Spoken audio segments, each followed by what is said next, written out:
Hello and welcome once again to Crazy Comics and Stories. It's me, your charming and delightful old Uncle Rat Bastard. And at the other end of the series of tubes and wires that we call the internets is Joe, Crazy Writer. How you doing today, Joe? Oh, got a bit of a headache. Oh, have you been reading 90s comics again? Oh, no worse. A book fell on my head the other day, but I only have myself to blame. You're supposed to do those at the end of the show. Well, it just seems, it's just like my wife gave me a note. Please remember to date the food cans. I tried on 3 occasions to date cans. They only think of me as a friend. So we got an email from our friend Travis. Oh, Travis. It says, I briefly chatted with the big guy from Claremont Comics in Eau Claire about Marvel shipping. He says they're getting better and attributes damages to UPS's handling. He says he did say Marvel has been doubling the orders sent, which is bad for him as he orders tight. I wonder if they're sending double because of the damage reports they're getting. Well, I'm wondering, and again, maybe Travis can tell us, are they shipping him double with the intent he can return them, or are they just like trying to push out double product since every so often there's like a really weak week? I have also heard that Marvel has gotten better to the point where I was seeing one store owner who showed, they're using the original boxes that they used the first 2 weeks, but then putting that in a larger box packed with really strong plastic kind of bubble wrap. Yeah, my guess is the packing floor didn't get the details that Marvel had told Penguin that they have to ship these things a little nicer than they do just books. Because, books will come back eventually. Comics go out and are never seen again. Yeah. So they're a different type of market.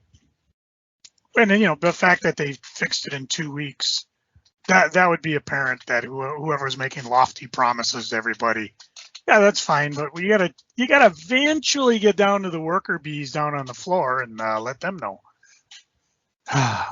But, Penguin's pretty sharp. They haven't been around for ages for no reason. So That's hopefully true. we can put aside that sordid incident in the history of comic collecting. Yes. And if this huge change only resulted in a couple of weeks of problems, that's actually really good from a corporate standpoint. On the other hand, if you're a collector, you want to find out which books ship those weeks and find the mintiest copy you can, since it's obvious many of them did not survive. True. But we're not collectors here. Now, I'm a reader. Yeah, well, the only reason I have a collection is because I read them. The only reason I have a collection is because once I'm done reading it, unless I'm really, really into it, I just turn around, flip it, and then go buy something else. With the same money. Pretty much. Speaking of reading, I've been reading some comics. How about you, Joe? I didn't read as many as I had thought, but I did actually get a couple done. I got 3 series and a book read. So if we're going to do our normal 5, you start and end, and I'll go in between. All right. I will go ahead and start. The first thing I read that I am going to review. Now, remember, our review scale is buy, which is we recommend that you buy this. You'll really enjoy it, and you'll like it, and it's worth your money. Borrow. Believe it or not, you can borrow comics. You can borrow them from the library. You can read them on, if it's Marvel or DC, on their app that you can subscribe to annually. Comixology has that as well. But mostly it's for, it's okay. It's not something you're going to want to keep around forever. It's a good read, and that's about it. And then the final one is the dreaded Ignore. If you see this in the shop, it's not worth your time, not worth your effort, not worth your money, you can ignore it. And we don't really run across too many of those, because generally 99% of the stuff I think Cory and I pick up, we've already chosen out of our preview catalog, so we've bought it. But, occasionally we get a few duds. Yeah, it happens. And one other thing with the reviews, if something's not for us, but we can tell it's well made, we're going to say, this isn't our cup of tea, but if you like this, you may like that. Oh, yeah. I'm not a big fan of kids' books.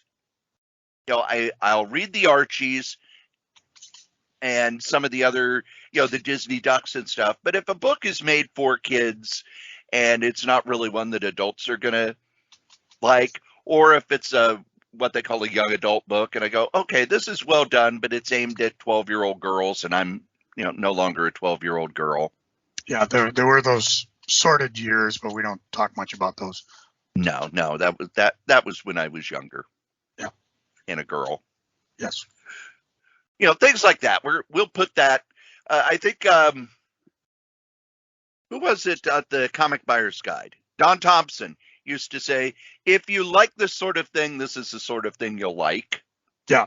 Which I always thought was a nice way of saying, this isn't my cup of tea, but it may be yours.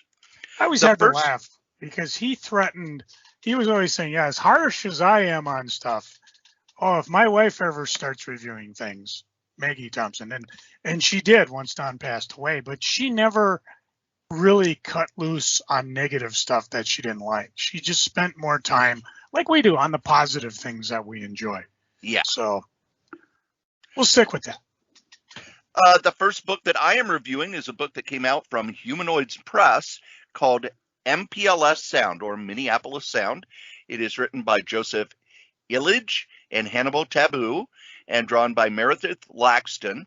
It is about a band that forms in Minneapolis during late 70s, early 80s, and weaves in and out of the history of Minneapolis music around the time when Prince became big. The band in it is fictional. It's kind of set in that world, and it's well researched.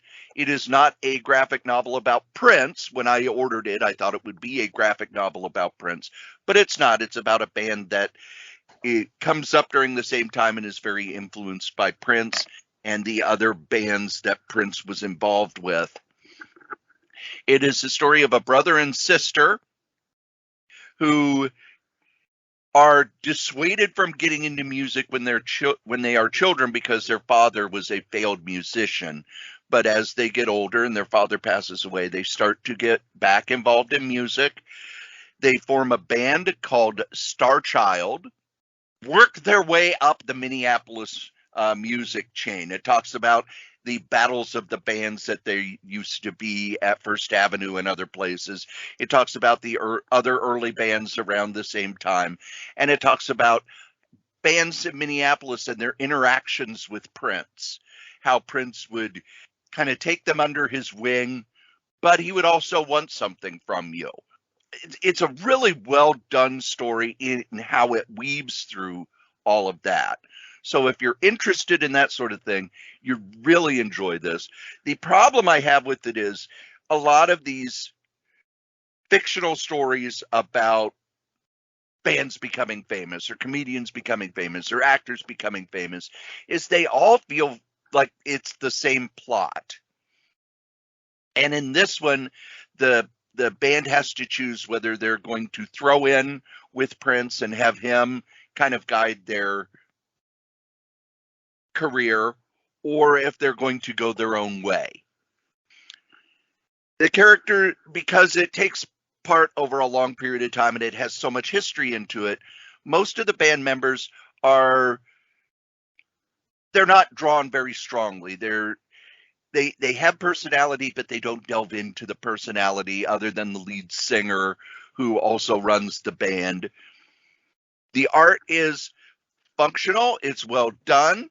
It's not amazing. It's not bad. The characters are all well drawn. It's almost an animated style art. And when it gets to the end, it has a nice wrap up. It's 120 pages and tells a complete story. It was one of those that I liked and I'm glad I'm read, but I wish I almost wish it would have been longer and more in depth so that the characters had more of a chance to grow out of they were all kind of 1 and 2 dimensional. There really didn't feel like there was much to them. And the plot itself is a plot we've seen hundreds and hundreds of times. But if you're interested in that era and sort of what the music business was like during the late 70s, early 80s, it's good. I enjoyed it. I'm going to give it a buy. If you're a fan of Prince or that era or interested in that, you're really going to be interested in it. If you're not that big a fan of that time period or that interested in the history of the Minneapolis Sound, it's more of a borrow, but I thought it was well done, and I look forward to the writing team putting together more comics. Joe? Joe's on mute again. Yeah, well, I've got various machines chugging away in the background. You might have heard some thumps going on. So, are the little men fighting inside the dryer again? Well, the dryer itself is fighting them, so it's unusual. But anyways, the first thing I picked was a book called Fan Fiction, the Mem Noir, inspired by true events by Brent Spiner. I actually ended up getting the signed edition when it was offered. So basically, I'm just going to read the front cover flap because it's got a dust jacket and all that. It's a sensational noir comedy inspired by true events, which examines the slightly askew relationship between a celebrity and his fans. It's Los Angeles, early 90s. The explosive success of Star Trek The Next Generation has rocketed the cast to global fame. Everyone knows who they are. Life is good. But one day on the set, the young and impressionable actor Brent Spiner receives a mysterious package in the mail. And when he finally gets around to opening it, it sets off a deeply disturbing mystery. Soon bizarre and terrifying letters start to follow. Brent has no choice but to enlist the help of Paramount Security. LAPD is needed. Even the FBI get involved. Someone needs to put a stop to this danger before Brent's life and career end up in the balance. It features a cast of characters from Patrick Stewart to LeVar Burton to Star Trek's creator Gene Roddenberry to those completely imagined. Although when you're reading it, you're going to wonder, okay, it's based on true stories, but is it true? Did this happen to Brent or did it just happen to someone around him?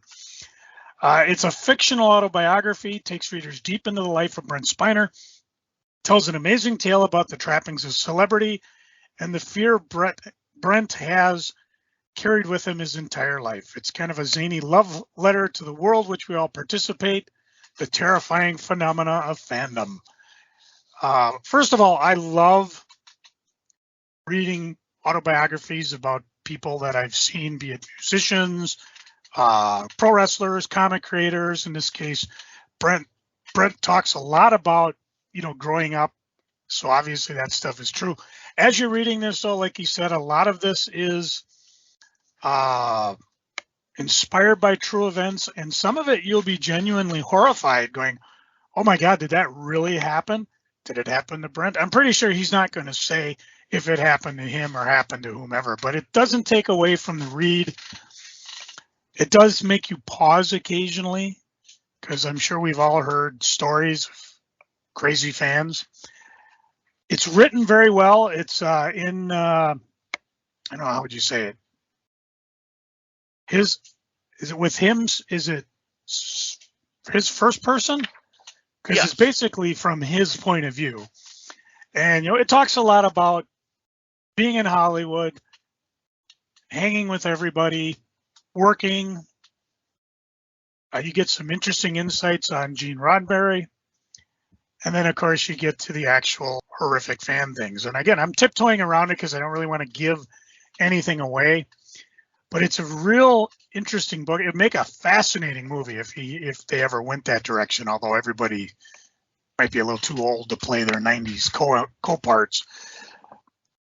I enjoyed it quite a bit. I did actually buy it. I went and bought it the signed version. I don't know if you can get them anymore, but the book is available pretty much everywhere. Amazon, audiobooks, Premier Collection. You might even check the eBays. You might find a signed one. I recommend it for anybody who, like I said, if you like autobiographies, if you like Brent Spiner in particular, if you like Star Trek in general, if you just like reading books about true stories based on a true story. I definitely give fan fiction well, I bought it and I'm happy I did. If you're just a person who I like reading about it, it could be a good borrow. You should be able to pick it up. There's plenty of ebooks, and again, you might be able to pick it up from your library to borrow. I know in St. Paul we have I don't know what MELSA is. It's something with the Twin Cities Metro Library System, but you can borrow it, download it to your phone, and read it. So again, just another one I liked, and like I said, I enjoyed it enough where I actually got the signed edition. So I'm just gonna put that back on my shelf, keep it safe. Cory, what do you got up next? The next thing I have is the miniseries Thor, Loki, Double Trouble. It is written by Mariko Tamaki. Artist is Gurihiro, neither of whom I have heard of before. This is a 4-issue miniseries that will easily be put into one of those books that will be sold in bookstores for scholastic books. It's aimed at kids, and it is a wacky adventure with the brothers Thor and Loki. And when they team up, it's nothing but trouble. In the first part, Loki tricks Thor into stealing a summoning horn, and they use it to unleash an enormous serpent. As the story goes on, they battle the Midgard serpent's sister, bounce to another dimension with a female Thor. Lots of wackiness and humor ensues. If you are a hardcore Marvel fan and you don't like it when they don't treat the characters seriously, you're not going to like this book. But if you've got a kid who liked the Thor movies and likes the Avengers movies and thinks Loki is cool, or watched the Loki TV series and like that, or you're someone like me who doesn't mind seeing different interpretations of the characters, this was a lot of fun. Having read Thor since I was 12, I always felt that Loki was the most overused villain in Marvel Comics, and he was a very one-note villain for most of the time, until I would say the early 2000s, when they decided, let's have some fun with this character, because up until then, it was always, he's trying to trick people so that Thor can't stop him from taking over Asgard.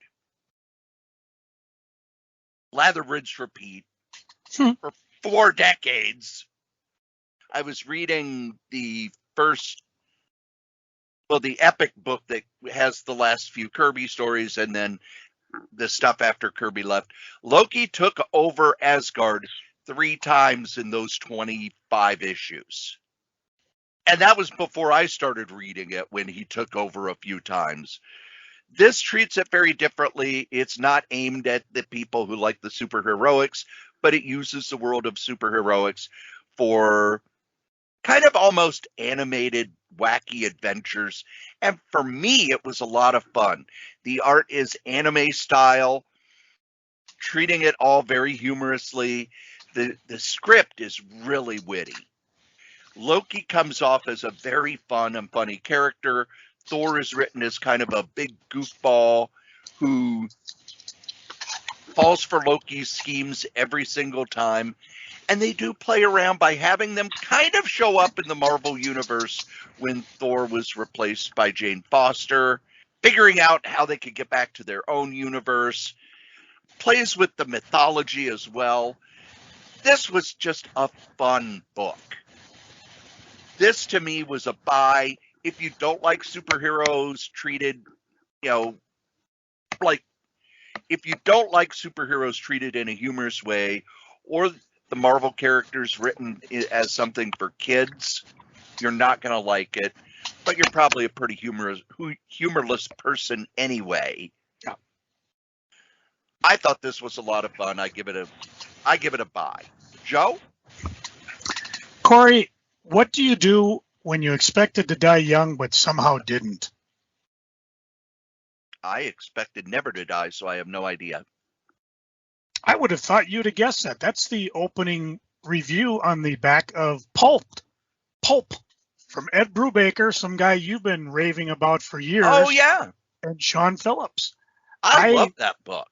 I bought it because I like Westerns. They don't do enough of them, in my opinion. And I thought Ed Brubaker's a name that I have yet to delve into as much as you have.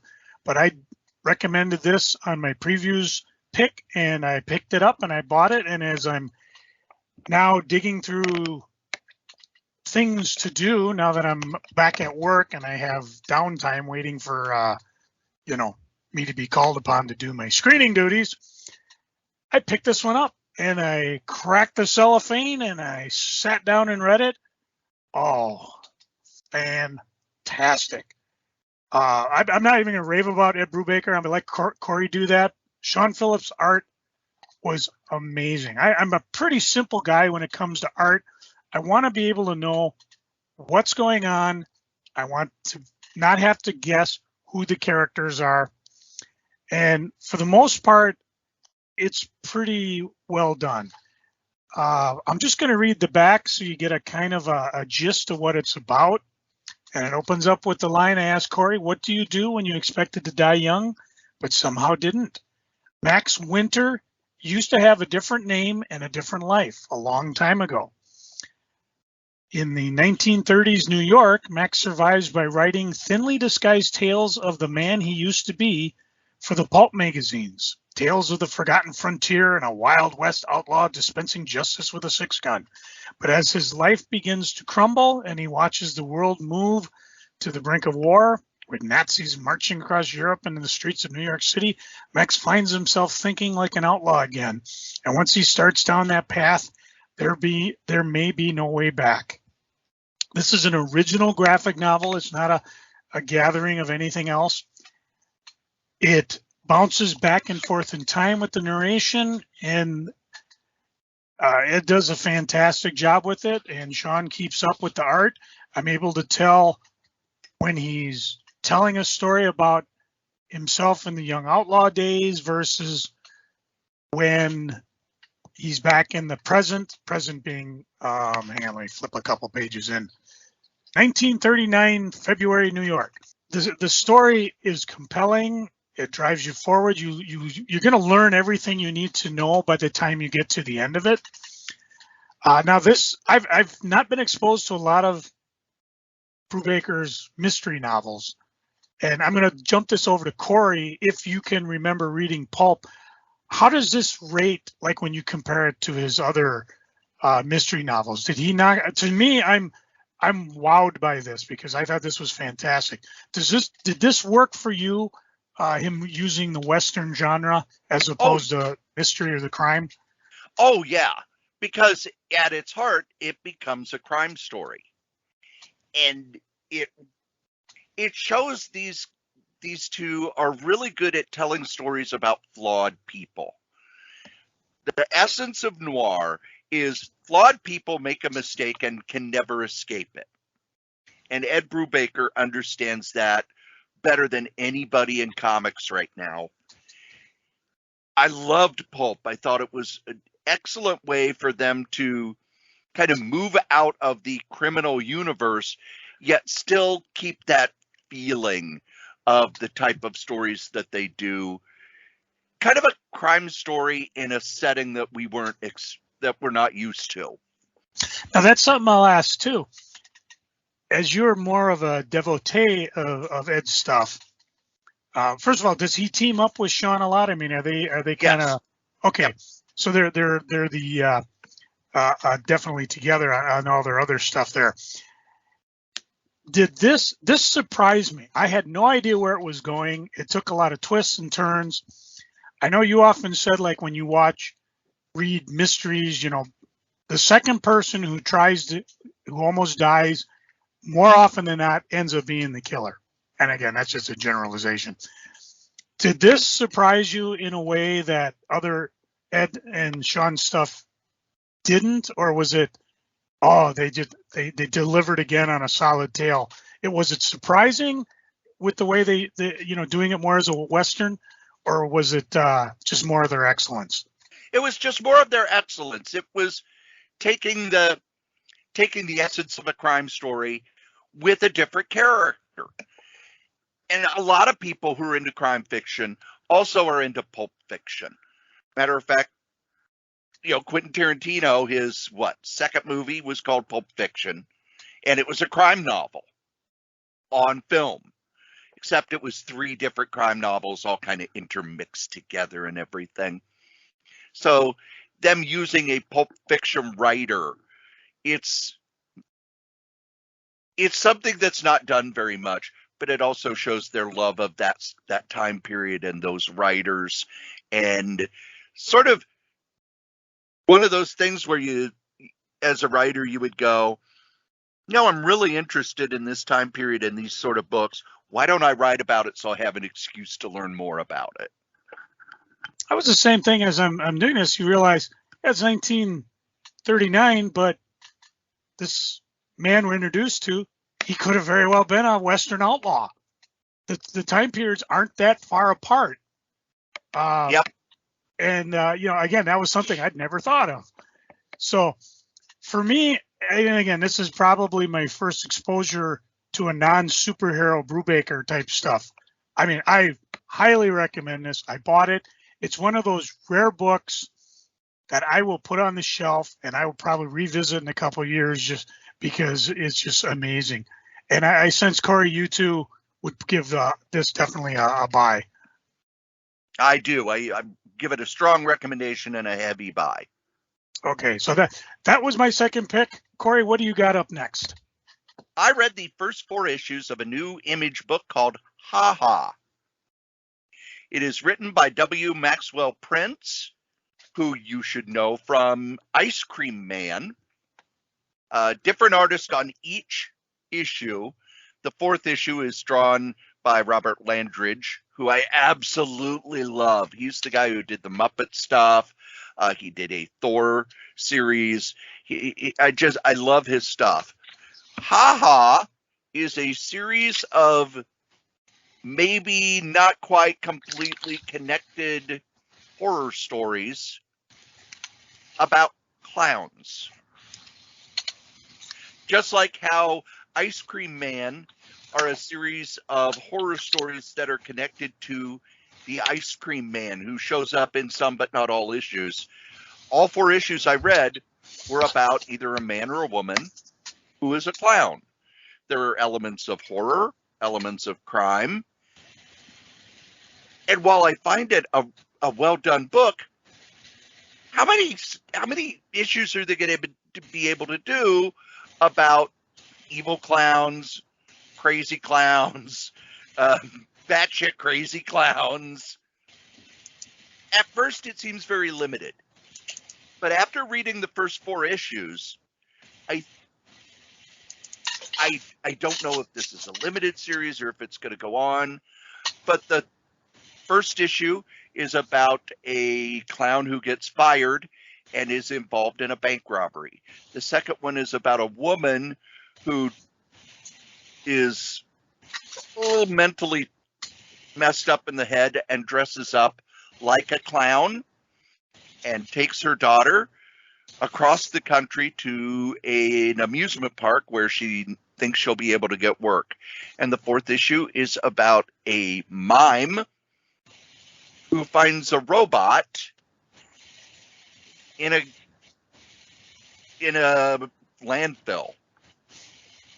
So I really, the thing that fascinates me the most about this is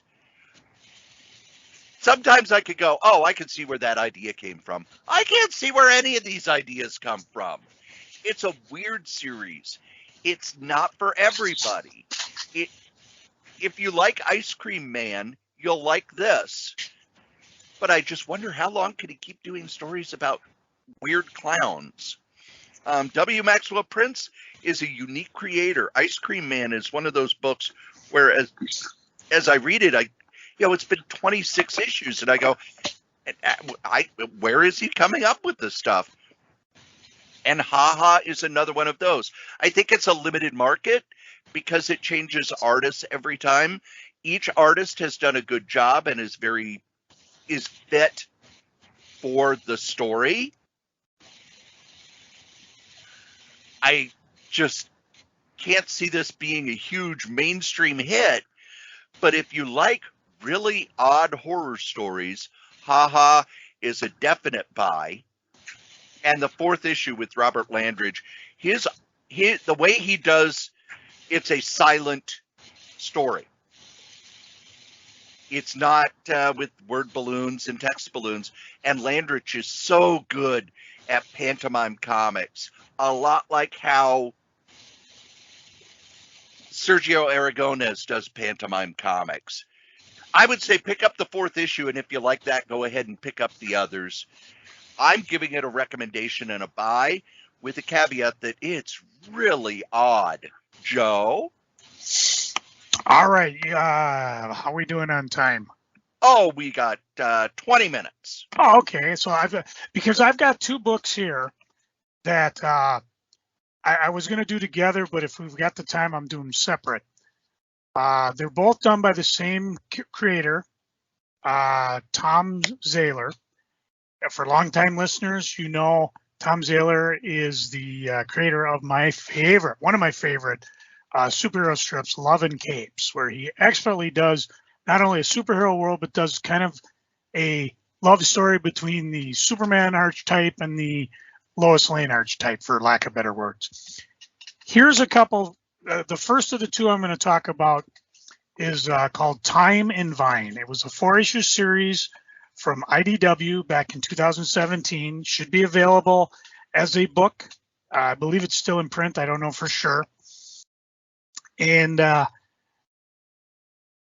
never read it.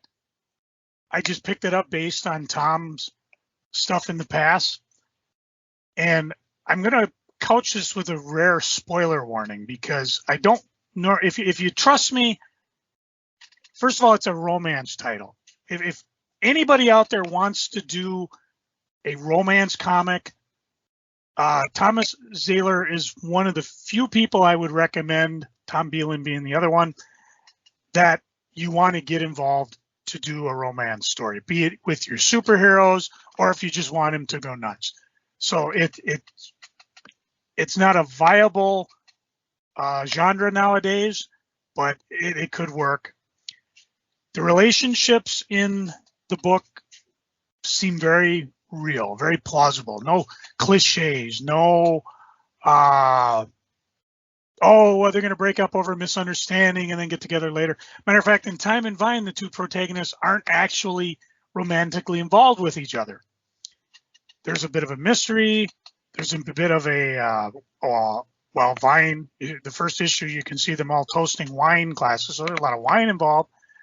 And again, this is more of a spoiler warning than anything. So if you want to zip forward a bit and let it be a surprise, because again, having never read this was all a surprise to me, and I was delighted. There's a time travel element in it. Can you guess what it might be if wine is involved? Spoiler warning 2. You sit down, you pick the vintage of wine from the year you want, you decide where you want to go. You drink the wine. As you leave the cellar, you're in that area, in that time period, dressed accordingly, hair accordingly. There are rules attached, and I'm not going to talk about the rules because they play very heavily into the storyline. Matter of fact, towards the end of this, I was tearing up because it tugged at the heartstrings. It was very sad. There's mysteries and mysteries. All the protagonists have their own reason for doing things, and where you think the story is going to go isn't where it ends up. At least in my I'm always trying to guess what I think is going, and it did catch me. I was thrilled with the time traveler aspect. Again, another really interesting variation on time travel. I was surprised very, very few comic books can actually get me tearing up. And this, towards the end of this, was definitely one of them. Tom has a wonderful way of drawing faces, because they may say one thing, but you really got to watch what the face says, because something may be conveyed. You're not going to have any problems figuring out who's who. And although I don't know how much the book is. My guess is the book, cover price $24.99. The individual issues were $5 a pop. You got a lot of reading for $5 a pop. This was not done, at least I don't believe it was done online first. I think this might have been done just for the book, because the Love and Capes has a 4-panel cadence. You know, it's like 1, 2, 3 punchline, 1, 2, 3 punchline, and then he puts together it in a book. So even if you go out and you can find the individual issues, and they should not be terribly expensive, and they're variant covers, which aren't expensive either, you get a lot of reading for a single book. And I was surprised just by how long it took me to wade through one of these books, because not only are you enjoying what's going on in the background, you got to watch the faces. It's not like, and again, I'm going to pick on them, but in the cadence of the story, it worked fine. Like, there were certain issues of Cerebus, certain issues of Bone. It took me 10 seconds to read because it was just moving onward. When you sit down and you read it as a graphic novel, it gels a little better. Time and Vine works fine if you can pick up the 4-issue series by itself, or if you can't find them at your friendly neighborhood comic store, pick up the book. I imagine it should still be available. If not here, run to the eBays. So again, proof, in my opinion, you got a guy who can at least pull off a decent romance story. This one, I bought it. So I would recommend it. First of all, if you like time travel, you like a good romance story that's told and drawn well, it would be a buy. If it's just something that, it sounds kind of interesting, kind of like I did with Pulp. I'm not really big on crime, but I like Westerns. I picked it up, and now I'm like, oh, okay, Ed, you sold me. I might be looking for some of your other stuff as time goes on. You decide whether it's a borrow or not. And if you buy it or borrow it or read it, I'd love to hear your take on it, because I just adore this story. This is another one of those. I have the comic books, but if I can find the graphic novel somewhere at a store, I'll probably pick it up and just keep it in my collection that way. I'll get to the second one, but first, Cory, what do you got next? I have the first issue of What's the Furthest Place from Here? A new Image book from Matthew Rosenberg, who wrote it, and Tyler Boss, who drew it. It is set in a terrible future, in a place where only kids are around, teenagers for the most part. And once you become an adult, you are sent away. And the area that the story takes place in is divided up between gangs. And the different gangs have a truce between each other. They have certain areas that are theirs. They have certain... It's almost like the movie The Warriors, in that this group is about old records, and this group wears masks, and this group has this. And something happens that causes conflict between all three of the groups and tells us about this world. The art is well done. The characters are interesting. The first issue is 58 pages.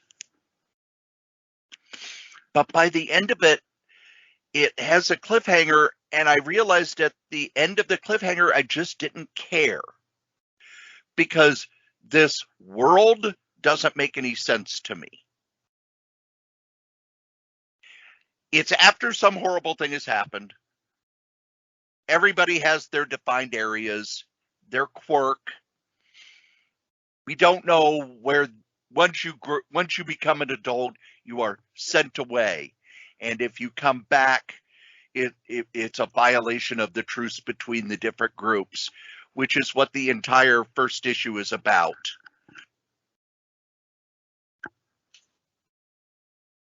And it's supposed to be allegory, but the problem is the world just doesn't work for me. It's set in this post-civilization breaking down, but we don't find out how do they get food, how do they get water, how are they able to survive, why is this group all about records and this group all about this and this group all about that, and it just never feels real when you're doing one of these post-apocalyptic stories. You don't need to dive into the nuts and bolts of the world, but you do need to have enough connection there that you're not spending the story going, wait a minute, how are they able to blah, blah, blah. One of the big problems I've had with Walking Dead, not the comic, the TV show, is that for years after the zombie apocalypse, they still have cars and they still have gas, and the gas that is still in the tanks is still good. When I know gas turns into turpentine after a few months. That's why you can't store gas for years at a time. We have to continuously make it because it's a volatile chemical that eventually breaks down over time.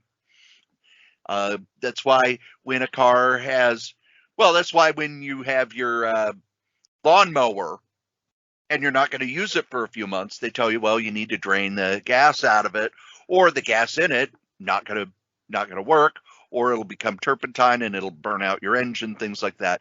Just things like that. Or where did they get their food? Or why aren't they worried about water? There's a lot of stuff in this book around that. And Rosenberg can be very good at setting up a mystery. He did that when he wrote I think it was it Weekly, when they brought the Uncanny X-Men back before the Hickman. He did a really good job of setting up mysteries in that paid off later on. He's done it in his other stuff, which is why he got hired by Marvel. Here he sets up a lot of mysteries, but the characters aren't interesting enough, and the world doesn't feel believable enough for me to care about it. So this one gets a rare ignore. I like Matthew Rosenberg. I thought the art was well done, but the story just doesn't hang together.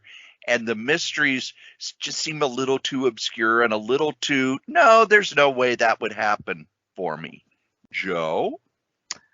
The last one I have, again, from Thomas Zahler, IDW Design Works, 2015, Long Distance is the name of the miniseries I read. Also, again, available in a book if you're so inclined.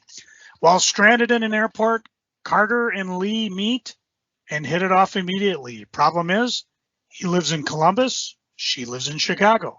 Can they manage to have a relationship separated by 300 miles, a time zone, and the entire state of Indiana? Take everything I said about the last book, apply it double to this one. Plus, there's a little subtlety there. First of all, when you're dealing with the two characters, Carter and Lee, I had no problem whatsoever figuring out whose point of view we were following, because what he does is he subtly changes the hue on the background of the comic. For example, when you're in Lee's world, her world is everything done in shades of brown. Then when you're miles across the state of Indiana in Columbus, in Carter's world, everything there is in a shade of green. So it changes back and forth. He does the same thing because they spend a lot of time Twittering. They spend a lot of time, I don't know, Instagramming maybe. Let me just take a quick peek here.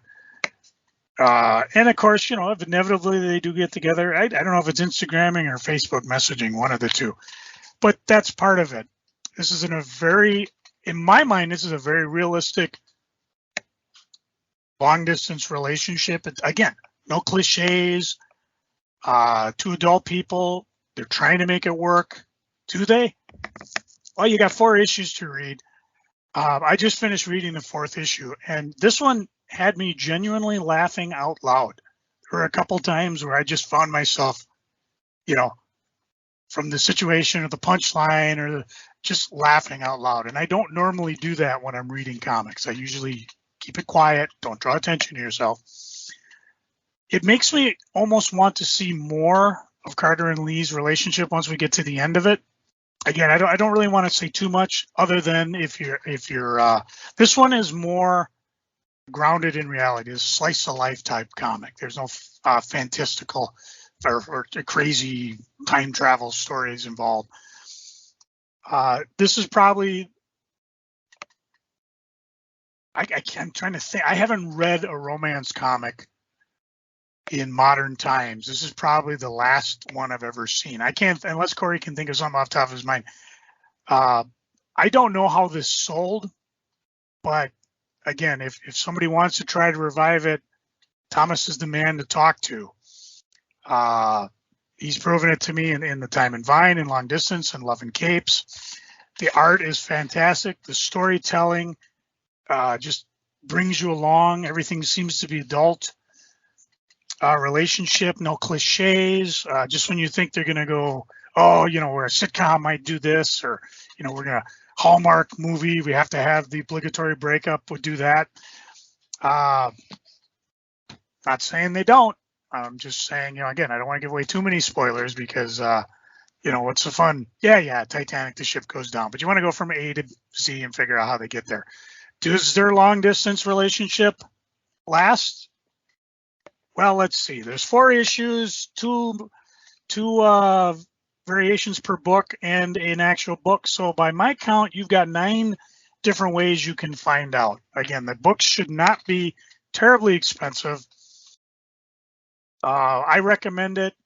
Again, if you have any idea if a romance comic could be done right, borrow it. See if you agree with me. If you trust me, just go out and buy it. So that's it for me. That's all I had time to read. Like I said, these long distance books in Time and Vine, they're $4 books, $5 books, a lot packed in there. I didn't feel I got ripped off. And you know me, I don't like paying more than. Well, I didn't like paying more than $2.99. Isn't that what books were when we started this here podcast? And now they're what, $3.99?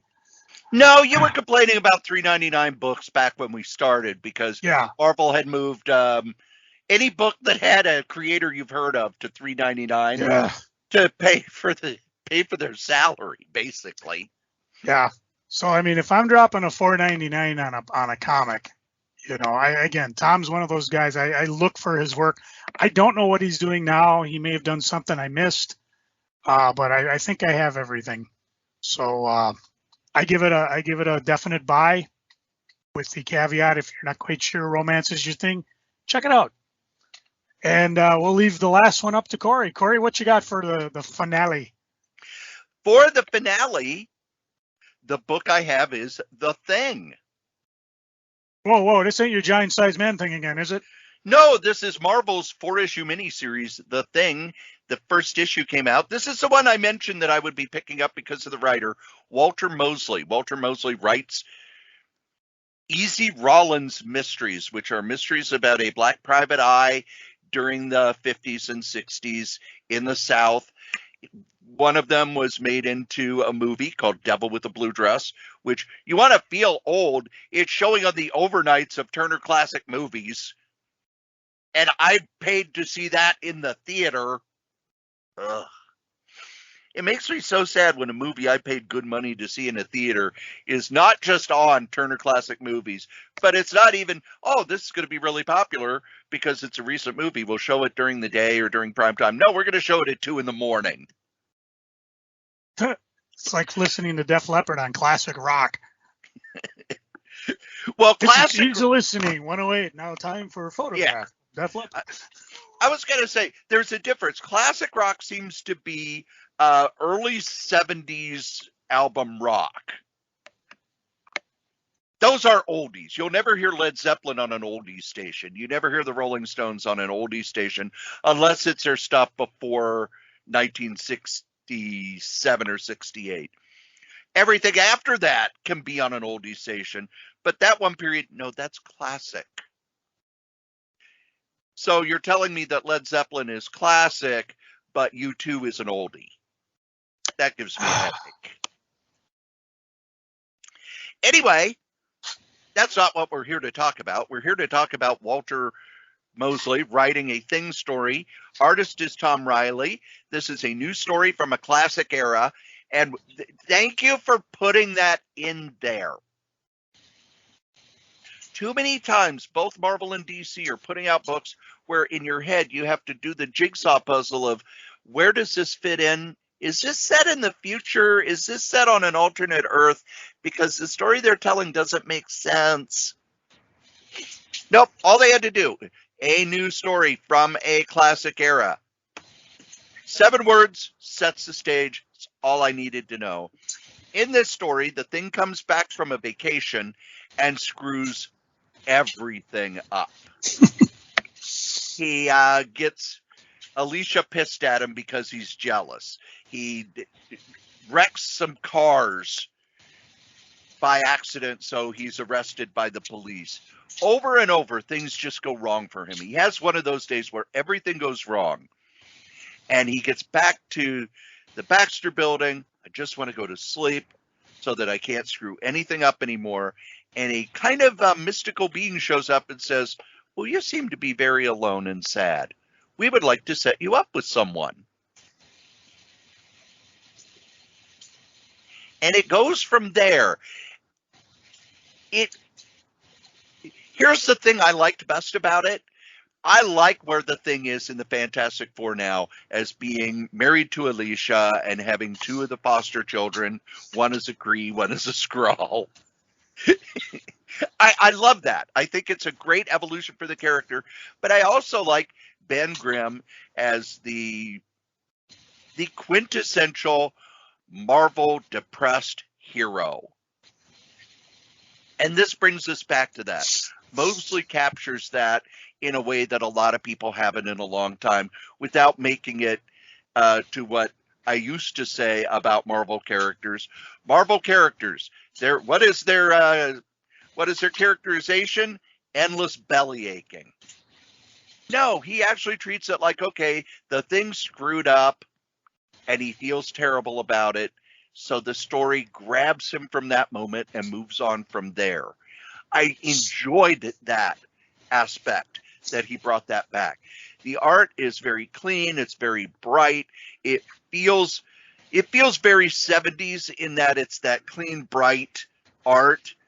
But in the 70s, we had it on the muddy, terrible paper, so you don't realize how bright it is till it's printed on good paper. Tom Riley does a great job of telling the story without having it get in the way. He captures New York in that sort of faux 70s era. Just an enjoyable story. This first issue was a lot of fun, very well done. And if Walter Mosley wants to write more comics, if they're as good as this, I am all aboard. This one gets an enthusiastic buy. I will be picking it up as a trade paperback. And you know what else you should be picking up if you are a listener of this show, Joe? Well, it's not reading our Wikipedia entry. Which I still want. Yep. No, you should buy from these guys, our sponsors. Our newest sponsor is Nordvpn. Let's be honest, if you're out on the internet, you need a VPN to protect you. There's all sorts of things going on the internet where people can track you. You could accidentally download a keylogger, all sorts of things. Nordvpn gives the best security possible. It has a password manager which generates complex passwords, syncs across all your devices, stores your notes and credit card information. It also gives you 10 gigabytes of private cloud storage, secure files that backs up your data automatically. But the main thing it gives you is peace of mind. It gives you peace of mind when you're out on the internet, when you're streaming, when you're playing games, when you're listening to podcasts like this one. It gives you safety anywhere at any time. It protects your online activity. You get full access to all content. And if you use the link go.nordvpn.net sh3ku, it'll take you to where you can get a great deal for a 1-month plan, a 2-year plan, a 1-year plan. They are our newest sponsor. We're happy to have them. And if you would like to sponsor something here at any of the podcasts on the Solitaire Rose Network, you can. Just email me, solitairerosenetwork@gmail.com. Thanks. And now here's something we hope you'll really like. The Solitaire Rose Radio Network is currently on a pause, basically because COVID-19 has made it so that I have to work a lot of extra hours at both jobs. But you can still go and listen to my other podcasts. Now, you're probably listening to Crazy Comics and Stories, which is the main podcast. But on this same feed, KRAYZCOMIX, is Solitaire Rose Radio, the solo radio podcasts that I do. I've done interviews, I've done short stories, I've done all sorts of things, and you can get to it right here on this same feed. I also do a podcast called Novelcast, where I take the novels I've written and turn them into free audiobooks. That's over at novels.solitairerose.com. Dangerous Dan Moore and I, and of course Wolfie B. Bad, give you bad advice over at badadvice.solitairerose.com. You send in your questions, and we give you the aforementioned bad advice. And then myself and Adam Vermillion from For the Love of Comics do the Fantastic Forecast at fantasticforecast.solitairerose.com, where we go through the issues of the Fantastic Four, 4 issues at a time, to give the plot and commentary on each issue. That's not all. Yes, I'm crazy. I still, over at pwinsiderelite.com, every week on Wednesday, do a recap of the latest episode of AEW Dynamite. I write up what happened, and then myself and Anthony Pyrus will do an audio. Now, you can only listen to the audio, if you remember, at pwinsiderelite.com, and if you're a wrestling fan, you should be, where we then break down the episode, talk about what we liked, what we didn't like, give it a grade, and let you know if you should have watched that episode. Those are the other podcasts here at the Solitaire Rose Radio Network. Thanks. We used to say really enjoyed, but then we got sued by the state of Bill Ward. Actually, no, I changed. Bill Ward's used to be, and now here's something we hope you'll really like. And I've gotten hooked on that. I thought it was really enjoy, but well, whatever. Somebody will correct us. We're always being corrected. And nobody will sue us. No. Because we're humble and lovable. And a national treasure. Bless you, sir. Now I got underdogs, people. Yeah. Joe, keep us from getting sued. Tell us what's going on the eBays. Well, I mentioned last week some of the books I found. Like I found a copy of Millie the Lovable Monster. And as I went in and I researched a little bit more about it, I got mightily confused. First off, I'll just read off Atomic Avenue because they won't sue us. Here's a wild idea. Suppose you have a big purple and green dinosaur with great big eyelashes and lots of charm that loves to have fun and play with kids. Think it might catch on? Well, back in 1962, Bill Wogan thought so, and he did 3-issue series called Millie the Lovable Monster. A totally wholesome comic aimed at very young kids.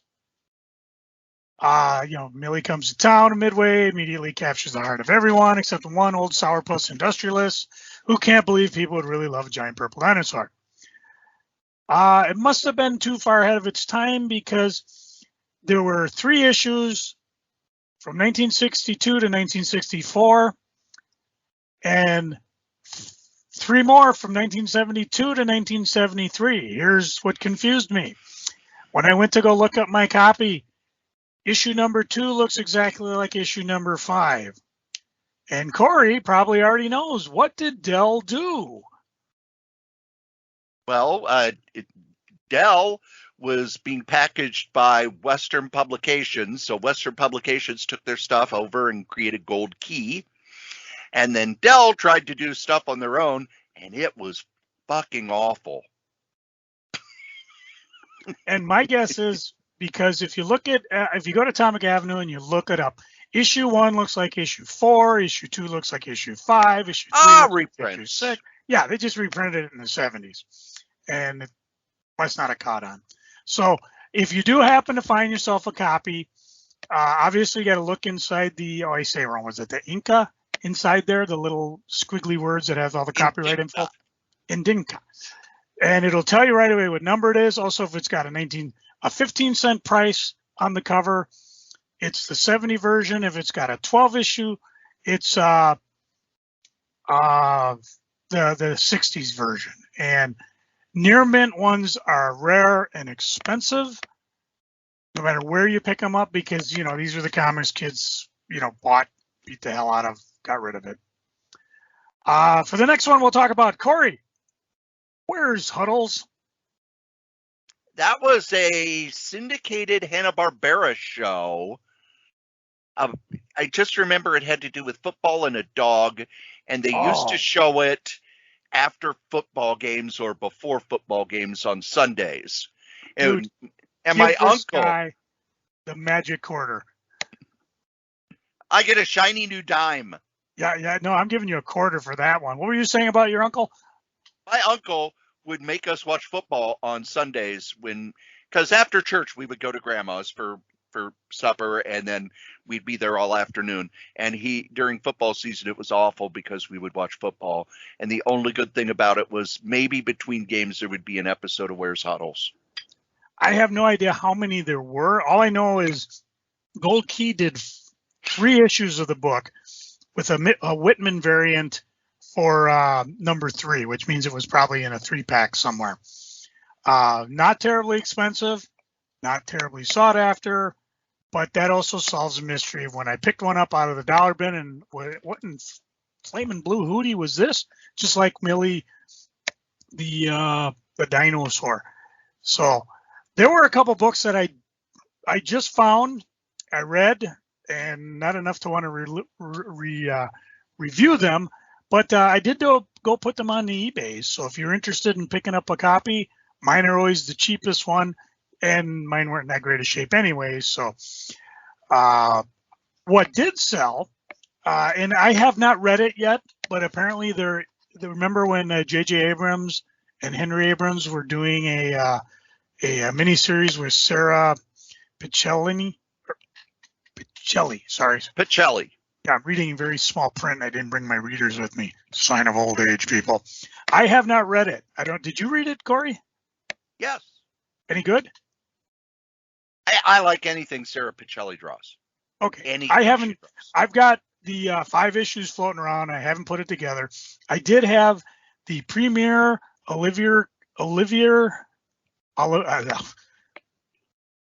Coppel variant cover, and I put that in eBays and sold it. So who knows, if I find my issues and put them all together, we'll talk about it. I had a fairly expensive copy when Marvel did the hardcovers of Marvel Universe The End.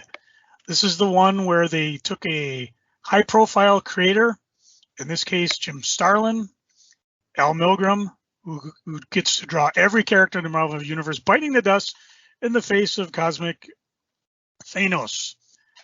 And I guess they said, this one is not continuity? It's not continuity, but it fits. Yeah, it does. It does fit. That's why I thought it was just weird. Maybe they were just in there, let's piss off Jim Starlin phase or something, because obviously it may have worked. But the hardcover, the original series aren't expensive. The hardcovers, silly expensive, because I think they came out and they disappeared. It was back when everything was being hardcovered by Marvel. I actually had a sealed copy that don't know how it remains sealed after all this time. The other one in the series was Hulk of the End by Peter David and Dale Keown. So if you can find a copy, it was worth reading. I know we've talked about this one before. I sold a copy of Heroes versus Hitler. That was Roy Thomas and Bill Shelley, I believe, doing reprints, right? Dr. Weirdo or something. Or was that original for Hamster Press 2000? I don't know if you read that, Cory, or if... I don't remember it. Yeah, you would remember. Well, it's got a bunch. No, it's got to be reprints. It's got Hitler on the cover. Lady looks like Phantom lady from DC, with the blouse wide open, and Hitler's about to brand her. Meanwhile, in the background there looks like the Eye and a few other guys running around. It was just a one shot. Considering it was originally priced $3 and now going for 10, yeah, it's a little rare. But if you're a Roy Thomas fan, it's worth picking up. Sold a hardcover of The Black Dragon, originally published in Epic. Chris Claremont, John Bolton. King Henry is dead, and Lord Dunraith, the Black Dragon, rides toward the home Henry banished him from, but treachery's afoot. And it was a really, really good story. Blood, an honor-bound world menaced by dread warriors, dark sorcery. I had the Titan book, which was in black and white, whereas the Epic miniseries was in color, as well as, I believe, the Epic book. If you can find it, go for the book from Epic or from the comics. I mean, they're only like $1 a piece. It should not be terribly expensive to pick this run up. And again, Chris Claremont, John Bolton, two guys, names go up. You should just be going, oh yeah, I'm on it. Other things sold: Superboy 138 from 1967, one of the 80-page giants. This one was in very good to fair shape. My Ponies Generation #1, the retailer incentive cover. Not a lot of those float around on eBay, so if I find them, they go there right away. And another one that's rare to find, if you're a toy collector, keep your eyes open at Walgreens, because Marvel Legends has an exclusive Walgreens action figure of Nova. And this is the classic Nova, Cory, that you and I grew up with and love. Not the any other variation. Although you get different hands and faces and things, you can change it. But this is definitely the man called Nova. I picked up a couple of them. I'm selling off the extras to pay for the one I have, which is now standing behind me, right next to Bobby Heenan and Rodimus Prime and Crypto the Superdog, and somebody Cory's never heard about, a dude named Orange Cassidy. What else? Never heard of him. Never last. Well, let's put it this way. I've been, as my schedule settles down at work, and I'll talk a little bit more about this when we get to Freaking and Geeking, I've been putting more and more on eBay.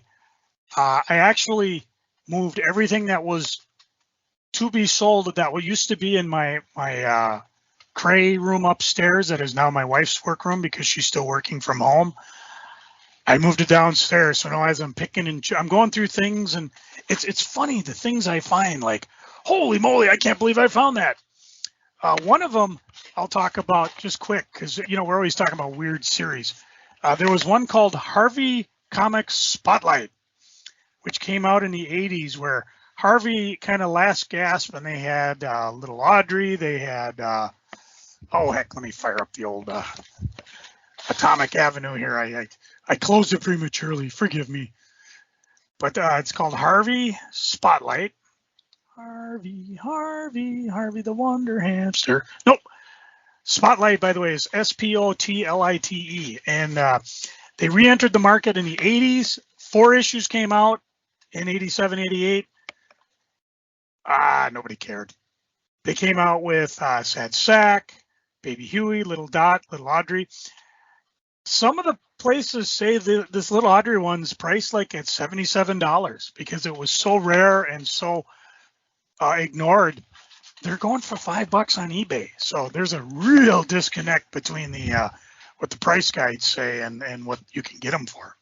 And again, if you're a Harvey fan, you might want to pick them up in case somebody like me wises up, buys all those $4 copies and puts them on eBay for $77. No, they're going for $88 now.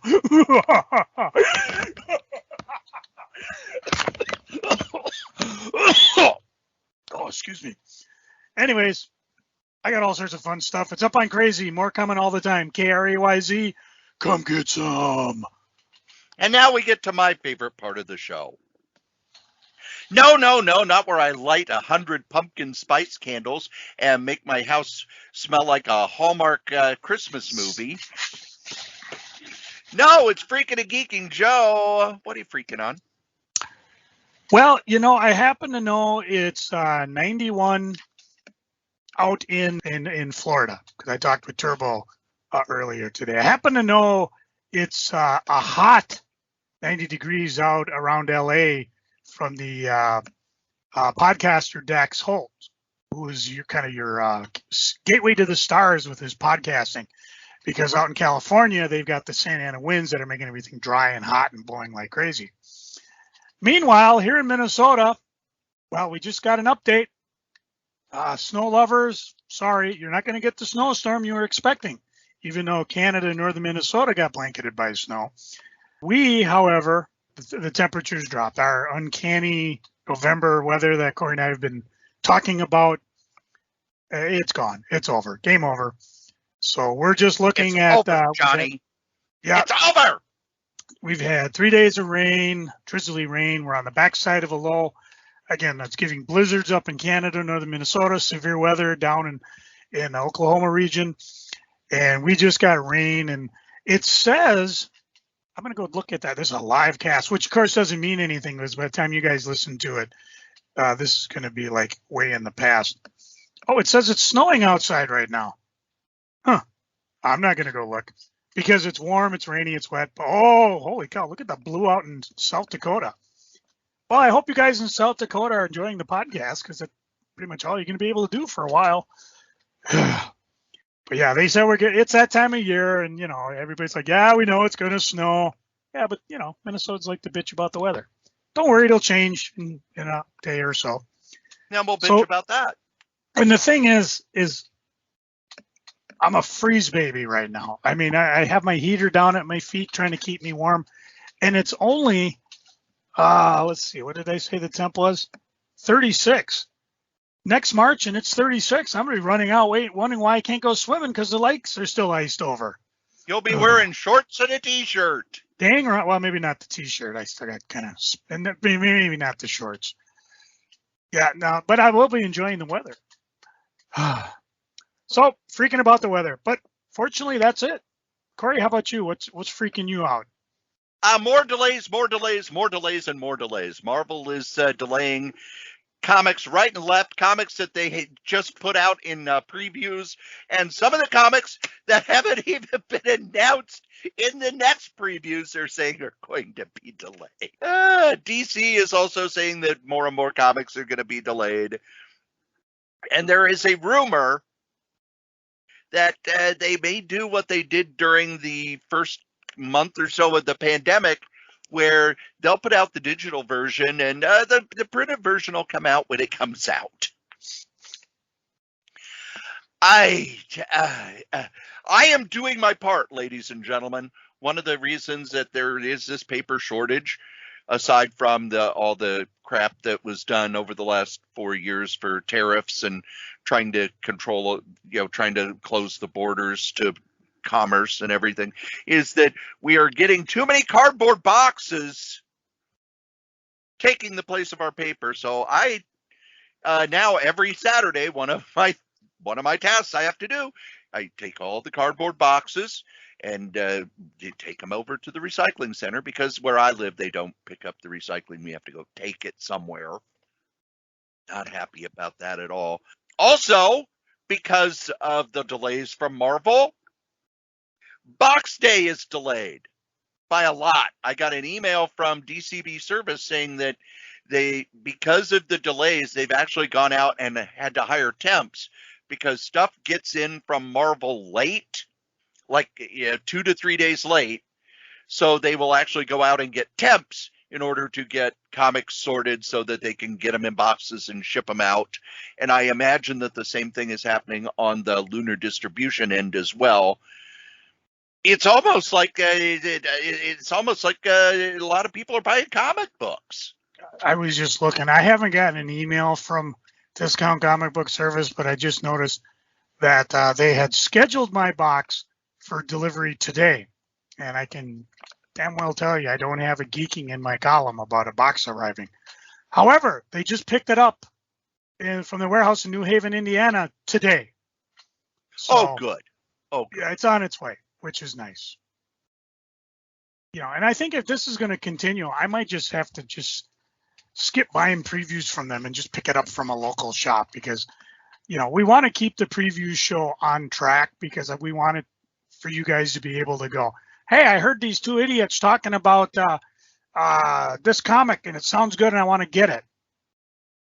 So please don't call us idiots to your comic shop. Tell us that we are wonderful, lovable people who give you tons of great information so that they play our podcast in their shop, and then other people can subscribe and learn that we're idiots on their own. And then they'll go, oh yeah, those idiots. Yeah. Good for business. I am working shifts at the group home, and this is the most horrible time of year to work at the group home, Joe. It sucks. It's terrible. I hate it, but there is no escape. It is the countdown to Christmas on the Hallmark Channel. You know, I gotta laugh, because while I don't watch Hallmark movies, there's a local talk show, the Jason show, that he has his producer, Ted, reviews Hallmark movies. And then he gives them stars, because he absolutely loves Hallmark movies. And he puts it on a grade like, okay, was there a kiss at a gazebo? If not, you lose a point. There's a certain actresses in almost every single one of these things on Hallmark. If she's not in it, you lose a point or you gain a point. So me, never watch him, never have. You may want to watch the one Saturday night. Oh, good, I'm working. Anyways. No, you may want to watch it. It is called One December Night. Bruce Campbell plays a retired rock star. Ooh! With Peter Gallagher. The band had a hit song, but broke up. Mike Sullivan showed up unable to play a sold-out show 10 years ago. But when Mike's estranged daughter Quinn and Steve's son Jason are tasked with putting together a televised reunion just in time for the holidays, the two rock stars must work to mend their complicated history, and Quinn and Jason must come to terms with their blossoming romance. Brings a tear to the eye. You had me at Campbell. Yeah, that's what I thought. I do know that there was a Lifetime movie that had a bunch of actors in it making fun of Lifetime movies, but I don't remember what the name of it was, but that was a couple of years ago. But boy, people watch that, and I tell you what, at the group home, if I even attempt to change the channel, well, not all the group homes, but at one of the group homes I work at a lot, if I even attempt to think about changing the channel from the Hallmark Christmas movies, I am told to sit down and not even, no, do not touch the remote, because that is where the TV will be until January 1st. And I will warn you that the Hallmark Christmas countdown to Christmas started in October. Joe, what are you geeking on? Hang on a second. I got to figure out. I don't have the Hallmark channel, so I'll have to wait some other way and watch it. Aww. Speaking of rock and roll, I went and saw the Monkees, the farewell show, the Mike and Mickey show, as they call it. They were downtown Minneapolis on Sunday. With my effed up work schedule, I wasn't quite sure if I'd make it, but my boss was pretty cool and said, yeah, you'll get there one way or another. As it was, in order to accommodate me being retrained to go back to work, I had Sunday off. So we went downtown with my wife. We went and saw it. A lot of fun. I mean, if you're a Monkees fan, yeah, they're old. They're in their 70s or in their 80s. But they still got it. They can sing. They got a great band. A surprise was when they do the obligatory introduction to the band. Mickey's sister is one of the backup women and percussionists, background vocals. So that was kind of unexpected applause. They sang mostly songs that they own. They had stories. Mike gave a story to the audience before he sang one of his songs that I mean, it was very heartfelt, and even when he was singing the song, you could tell he was breaking up for it. I loved it so much. Well, first of all, I didn't buy the program. I thought about it. I usually buy programs from most of the concerts I go, but they wanted like $60 for it. I did, and of course, the only other thing I would have bought was the denim shirt, but it was like $150, and I was like, Yeah, that's out of my ballpark. I did buy the button sets though. They had a neat what do you call it, cloister pin sets with the pin backs, and then actual buttons. Still spent $60, but so that was fun. And then on the eBays, I went out and got the Monkees Live, which is their album featuring 25 hits, fan favorites spanning their entire career. And I'm not sure if it's a 2020, so this would have been last year. I'm not. I know for a while they paused their tour because Mike had a minor medical thing. He had a heart attack, and Had a hat attack. he had a heart attack. And actually, as we talked, their last show, let me look at the podcast, will have played. Well, when this drops, their last show is on the 17th of November. Not quite sure where. So they're at the tail end of the final farewell tour. It was a fun evening. People singing along, clapping along. I'm always amazed because I'm torn between filming what I'm seeing versus just put the damn phone down and enjoy what you're seeing. So I gave myself 30-second tidbits. Your Facebook followers of mine saw me posting them during the concert. I hope you enjoyed them. The guy in front of me certainly did. I'd go left, he'd go left, he'd go right, I'd go right. So you always see his head bobbing back and forth. Just far enough away to not quite see their faces clearly. But when I went down to get the merchandise before the intermission, I take a peek through the curtains, and I didn't take a picture because the 4'2" security guard looked pretty ornery. I didn't want to mess with her. But yeah, it was a blast, a lot of fun. I don't do a lot of concerts anymore, but I'm glad. My wife actually picked that one up. We were just watching some monkey stuff. We started watching the Monkey Show. We dug up I have the 2 DVD set that the Rhino put out a while back. They're in like the phonograph box. And when my daughters discovered the Monkees and watched them, they crushed one. And some of my discs are misplaced, which is fine because I got all my DVDs behind me. I've yet to move them to my warehouse space. So I just got to find them and put them back. I was hoping I could go, voila, there's one, but I'm not going to lie to you guys. I only lie to my friends. Some of it's really crazy. What we love is when you watch episodes and you see actors from this, in those 60s shows that went on to get better fame later. For example, Mike Farrell was in an episode that, oh gosh, I'm not prepared. All I can say is they had white men playing Chinamen. And Cory, maybe you might remember, there was a certain actor, a certain comedian who on Get Smart, that was his shtick. He would play the bad villain Chinese guy, and he had makeup over his eyes, and he spoke in stunted English, wildly inappropriate today. I mean, even I watching this, and I'm realizing, okay, this was the 60s when they were stupid like that, but he played later on. There was an episode at the end of a MASH season where this guy was the MC, and the MASH episode occurred while, in between the stories. The women would come out, or he'd come out and play jokes, and then they had Gary Berghoff playing the drums. You guys might remember what I'm talking about. But it's just kind of fun to make connections like that.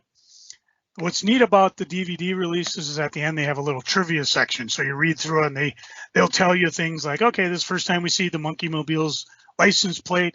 This actor went on to play this, blah, blah, blah, so on. So we're wading through the Monkey episodes, having a lot of fun with that. Let's see what else. I texted this to Cory. There's something in town called the Failure Museum. Cory, it's not about people, it's about things. Some of it we remember. Remember the clear Pepsi Cola craze? By the way, I have a bottle right here. How about they put out Crystal Pepsi again a couple of years ago? Yeah. I bought a couple of bottles. I still have the bottles, and I filled them up with sand as kind of a weird little memento. And the thing about Crystal Pepsi is they use the old Pepsi logo, which now we're so used to the current Pepsi logo, it looks just so weird and strange. And I've seen stuff like that, like they've got new Coke. Yeah, they got Coke too. Yep. They've got a DeLorean. Let's see. Do you remember the Nokita. Do they have any of our old episodes? No, this is things, not people or episodes. They do have the those match episodes that are Morgan things. Fairchild was. You put it on your face and it electrically stimulates your face in order to. Okay, yep, I remember that. So, anyways, it's at the Mall of America. It's going through sometime in January. Price tickets start at $18.40, which they say takes about an hour 30 minutes. So I may check it out. It sounds like it'd be kind of. I saw ads for it a while ago. I'm definitely going. I have this weird fascination with massive failures. I cannot get it. If someone were to put out a book, like a big 1,000-page book about everything behind New Coke, I would read it. I would just devour it. Oh yeah. I love reading about movies that completely blow up in people's faces. One of the movies I wish somebody would do a book about is The Adventures of Pluto Nash, which made the most expensive failure in history. They've done a really good job of hiding how much it cost. It's an Eddie Murphy movie that made less than like $6 million. The announced budget was 150 million, but there are people who worked on it who said it was closer to 200 to 300 million. I'd love to know what went on behind the scenes of that. That was the one time Jesse Ventura yelled at me on the radio. Oh. When he had his radio talk show, there was one time I called up and I said, now I'm really curious, and I hope you're not offended by this, but this is a topic that fascinates me. When you guys were making Batman and Robin, did you know that you were making a kind of a bomb? And did you think it was a bomb? Did you think it was terrible? Yes, Jesse, I thought it was awful. I just want to know if while you're making the movie, he hung up on me. And I wanted to know, if you're making a movie like that, if you go, oh, this is going to be such a train wreck, or if you think this is going to be the greatest thing ever, and then you watch it and go, this is a train wreck.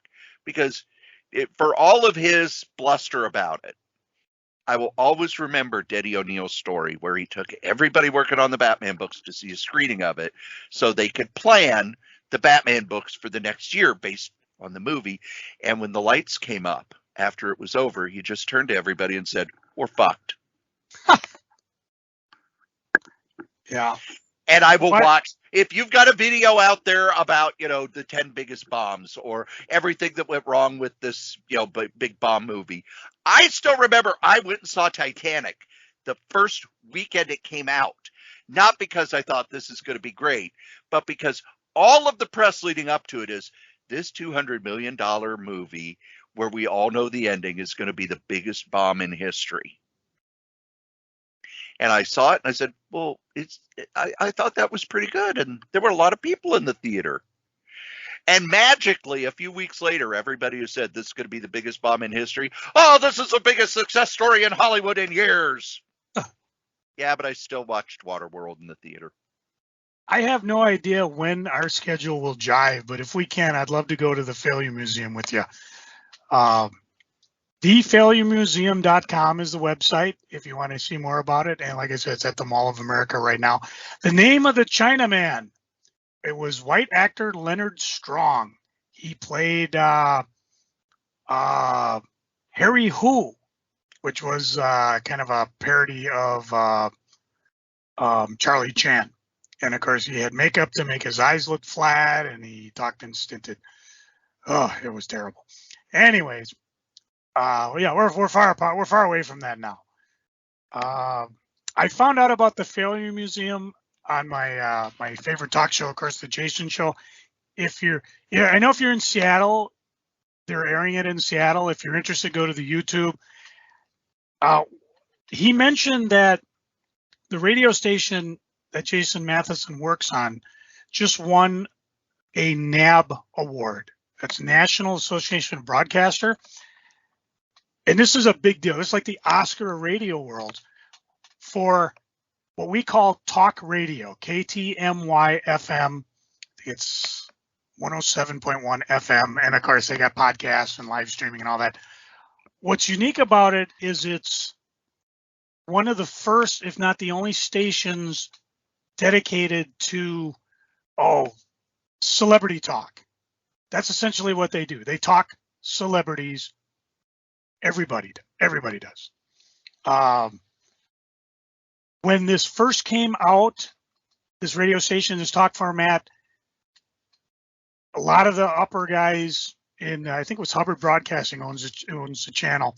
They really didn't think much about it. They thought, this is going to fail. It'll be the Polka channel in a month or so, but it's been going strong, and they finally recognized a large market station of the year award went to them.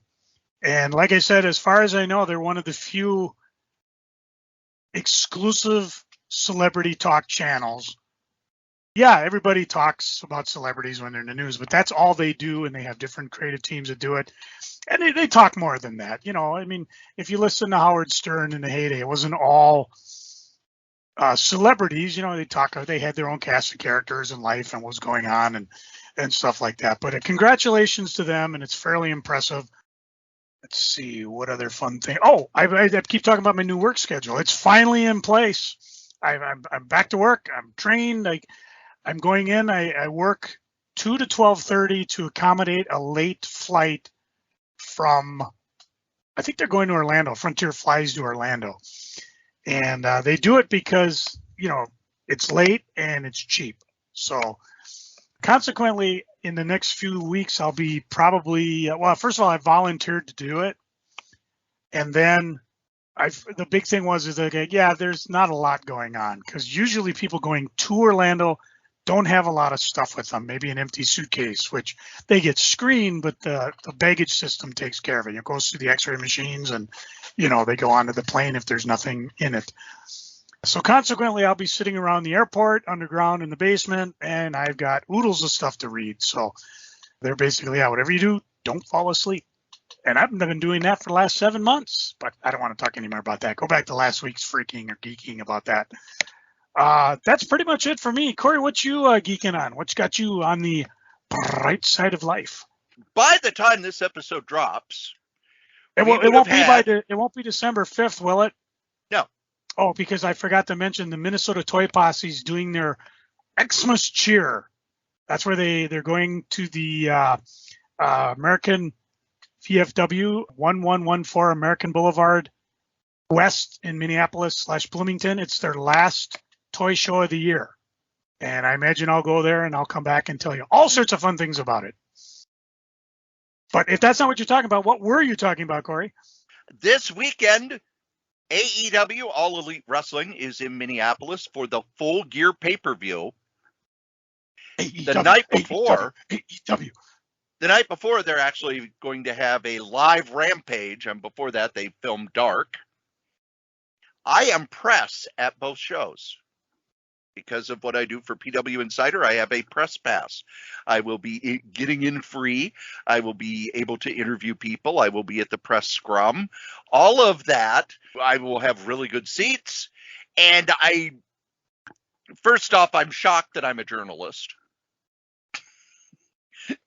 Second, I'm a huge AEW fan, and I'm excited about going, but I have to be able to put my fandom aside to be a pseudo reporter, an interviewer, and go into all that sort of thing. So I will be talking about that next week, and I'll be more of a fan when I talk about it here. Yay!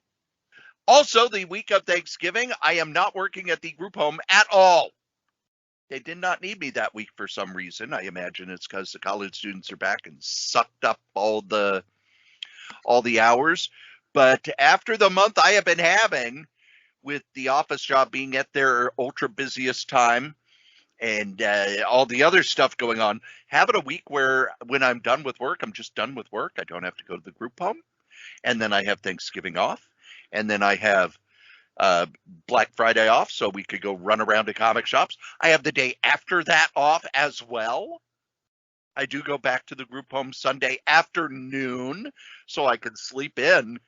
I can sleep in 4 days in a row. And and I could stay up late and watch movies and read comics. And Thanksgiving, they've already announced all the movies they're going to be showing for the Mystery Science Theater 3000 Marathon. Plus, they will be announcing all 13 movies they will be riffing for the new season of Mystery Science Theater 3000 that they paid for with the Kickstarter. It won't be on Netflix.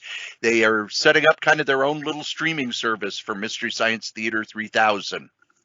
And they'll have 13 new episodes they're already filming because Patton Oswalt showed a picture of himself in his TV Son of TV's Frank gear. So really, really happy about that. Comic-wise, I'm still kind of reading the stuff that I have been reading, going through the X Factor omnibus, catching up on stuff. But I also got the new issue of Comic Book Creator, which is another Tomorrow's publication. This mostly is about comic creators where they have long form interviews with people, but they also have articles. This one has a article and interview with Terry Dodson, artist I really like. They've also got stuff about fanzines in the 70s. 10-question interview with Peach Momoko, an artist at Marvel I really enjoy but know absolutely nothing about. Comic Book Creator is a modern fanzine that Tomorrow's does, and I enjoy it as well. It doesn't come out very often. It was originally Comic Book Artist, and then the person who did it kind of went away to do his own stuff, and now he has come back and does this where he has long-form interviews with modern creators. So you've got Alter Ego, which has the Golden and Silver Age. You have Back Issue, which is the Bronze and 90s. And now you have Comic Book Creator, which is about current artists. So everything is covered. And lastly, I don't know what phone system you are with, Joe, but I am with T-Mobile. And I is too. Now, I used to be with Sprint. They got gobbled up. And there are two things that T-Mobile does that I like. First is they have the Get Thanked Thursday, where they give you a discount on something or a free fast food thing or something every Tuesday that you just have to click and use before the end of the week. But also, if you are with T-Mobile, in the spring, you got a year subscription to the MLB network, so you could watch baseball. Not a baseball guy, but boy, when I went to the group home and set it up for the autistic boy, he's not really a boy, but he came into the group home when he was 19. He's now in his 20s, but I still think of him as, the 19-year-old who runs straight into me every time I show up at work because he's so excited to see me. He loves sports, so I set up MLB network on the TV.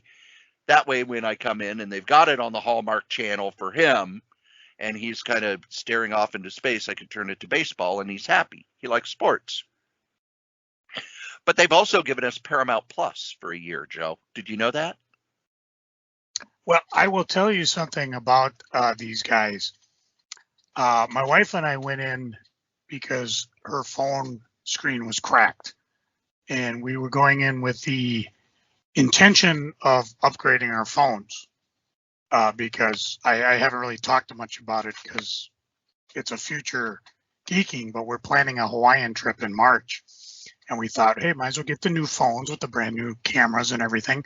I mean, think about it. Years ago, I used to have my own digital camera I'd walk around with. Now I'm like, you know what? Screw it.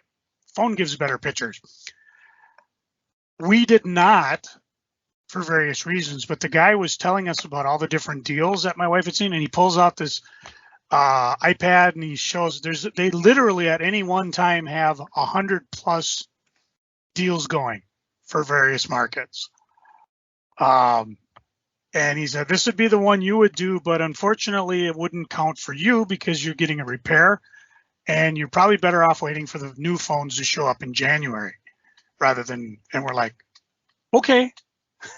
So when you told me what you told me, I was like, I didn't get offered that. But, we went in under the thing they'd give us one of them brand new Dick Tracy watches that like double as a phone and everything for free if you upgraded to their like 20 what is it, 20C or whatever it is. But now there's like a better one coming, so it's like. No, Besides, it's for I all got, T-Mobile subscribers. Just go to the website and you can sign up. I got those channels anyways, but Okay. maybe they'll offer something different. Now I can watch all the Star Trek shows without having to pay for them on Amazon or other nefarious means.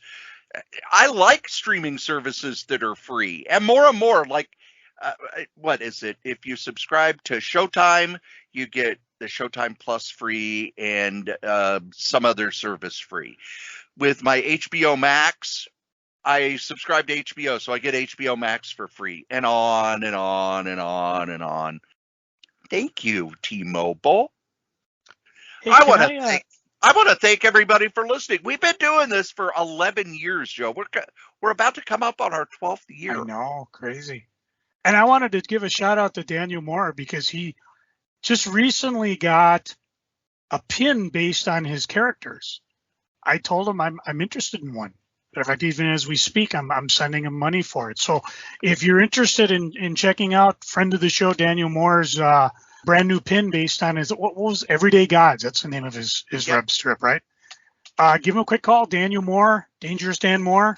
You can send us a note. We'll narc him out, but he's on Facebook as well. Check it out. We like to support our friends because they've been supporting us, as have you, the listeners. And better off, we won't do a pledge break on you. Although we will beg for a Wikipedia page. We've been giving you free entertainment for 12 years. 12 years.